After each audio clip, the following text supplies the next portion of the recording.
Live Response gives a SecOps analyst instantaneous access to a potentially compromised machine, regardless of location, by using a remote shell. Analysts use this capability to quickly gather any forensic information that an investigation requires. I'll demonstrate how to enable and use Live Response in Microsoft Defender Advanced Threat Protection.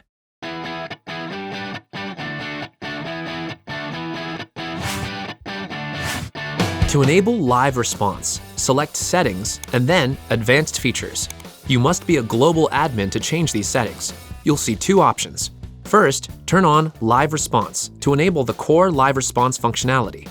In Microsoft Docs, the page titled Investigate Entities on Machines Using Live Response offers a full list of basic and advanced commands available in Live Response. By default, analysts can only run signed scripts for obvious safety reasons. However, you can also turn on Live Response unsigned script execution to give them the ability to run unsigned PowerShell scripts. This is not required to use the built-in Live Response functionality. To give a fuller demonstration, I'm going to enable both options and apply my settings. Now that Live Response is enabled, let's look at how to use it. That's next. This incident was created from a medium severity alert on Lori's machine. A suspicious file was run. I know that Microsoft Defender ATP blocked the file, but I want to do a quick check to make sure everything is okay and the file isn't still in her profile. I'll select Machines and then open the details page for Lori's computer. At the top, you see several actions. For this scenario, I'm going to initiate a Live Response session. And here we go. First, I'll review some of the information in the Live Response console. Selecting View Machine Details displays the machine details from Microsoft Defender ATP. You can also see who created the session, when it started, and how long it's been open. Remember, there are specific commands that we can use in Live Response. If you're not sure what they are, just type help. I'll go ahead and look at the running processes by running the processes command, and it displays a list of all the running processes. Quickly scrolling through them, I don't see anything that sticks out as suspicious.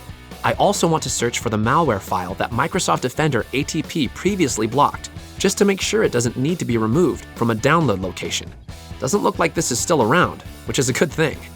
Last, I want to run a quick PowerShell diagnostic script to do some additional checks. To do that, I'm going to select Upload File to Library and select my diagnostic script. After the script uploads, I can verify it's in the library by running the library command. To run any script in the library, just type run, followed by the name of the script. Once it finishes, we'll copy the log path and run the file info command to get more information about it. Last, I want to download this file to my machine to review it. To do that, I'll run the get file command with the log file path in single quotes. And that's it. I now have the diagnostic logs from Lori's machine. By the way, if you ever want to go back to reference what you've done during the session, you can always use the command log. For example, I ran the processes command and I can review its full output.